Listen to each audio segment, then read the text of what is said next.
सभी को। हम लोग अपनी कक्षा 10वीं में जो प्रश्न उत्तर की जो यात्रा है उसको आगे बढ़ा रहे हैं और आप सभी लोगों का बहुत आशीर्वाद मिल रहा है। बीच में छुट्टी की वजह से हम वीडियो अपलोड नहीं कर पाए, इसके लिए मैं क्षमा चाहता हूँ।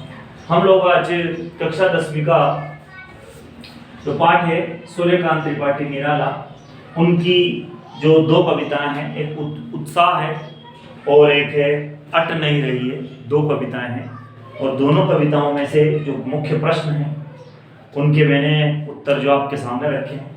अभी फिलहाल हम उत्साह कविता की बात करेंगे। दो कविताएं हैं सूर्यकांत त्रिपाठी निराला की। तो उत्साह में जो 4 प्रश्न दिए हैं, चारों प्रश्नों में कितनी मात्रा में हमें उत्तर लिखना है उसके बारे में यहाँ जानकारी दी गई है।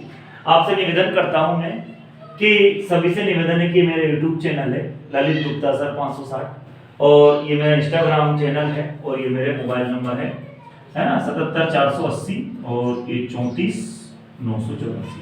ठीक है, कोई भी समस्या होने पर आप मुझे कॉन्टेक्ट कर सकते हैं और भी ज़्यादा जानकारी चाहिए तो आप मुझे कॉल कर सकते हैं। शुरू करते हैं अपनी कहानी को आगे देखते हैं। प्रश्न नंबर 1 है, कवि बादल से फुहार रिमझिम या बरसने के स्थान पर गरजने के लिए क्यों कहता है। हमें पता है कि निराला जो है वो छायावाद के साथ प्रगतिवादी कवि हैं और क्रांति के कवि हैं और उनकी अधिकतर कविताएं जो है प्रगतिवाद और क्रांति से जुड़ी है। तो वही देखते हैं, क्योंकि गरजना जो है वो विद्रोह का प्रतीक है। कवि ने बादल को गरजने के माध्यम से कविता में नूतन विद्रोह का आह्वान किया है। ठीक है, अगला देखते हैं। अगला इसके बाद अगला के कविता का शीर्षक उत्साह क्यों रखा गया है ना। कविता का जो शीर्षक है वो उत्साह क्यों रखा गया है तो देखते हैं। कवि क्रांति लाने के लिए लोगों को उत्साहित करना चाहते हैं। बादल का गरजना लोगों के मन में उत्साह भर देता है, इसलिए कविता का शीर्षक उत्साह रखा गया। अगला प्रश्न तीसरा नंबर पे, उत्साह कविता में बादल किन किन अर्थों की ओर संकेत करता है। यहाँ देखेंगे उत्तर बराबर है।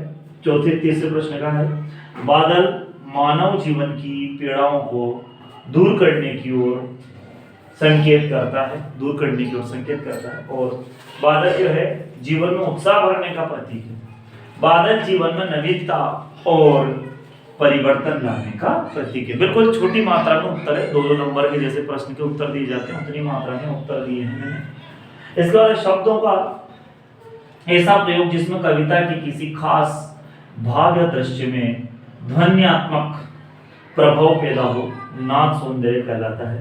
इस पंक्ति को समझाना था कि ये ऐसे कौन कौन सी इसमें पंक्तियां ये प्रश्न में। तो उत्तर है चौथे नंबर का कि जैसे इसमें कुछ पंक्तियां थी जिनमें नाद सौंदर्य मौजूद है, जैसे घेर घेर घोर गगन धाराओं, एकदम नाद जैसा, नाद है ना, एक जैसा स्वर मिल रहा है, इसे नाद सौंदर्य कहते हैं।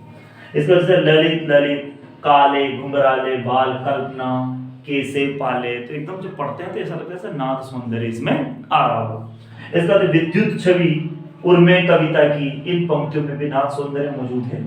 ठीक है, इस तरह से हमने सूर्यकांत त्रिपाठी निराला की पहली कविता उत्साह के प्रश्न और उत्तर आपके सामने रखे हैं और अब अगली वीडियो में हम लोग सूर्यकांत त्रिपाठी निराला के जो कविता है अट नहीं रही उसके प्रश्न उत्तर रखेंगे। धन्यवाद आप सबको।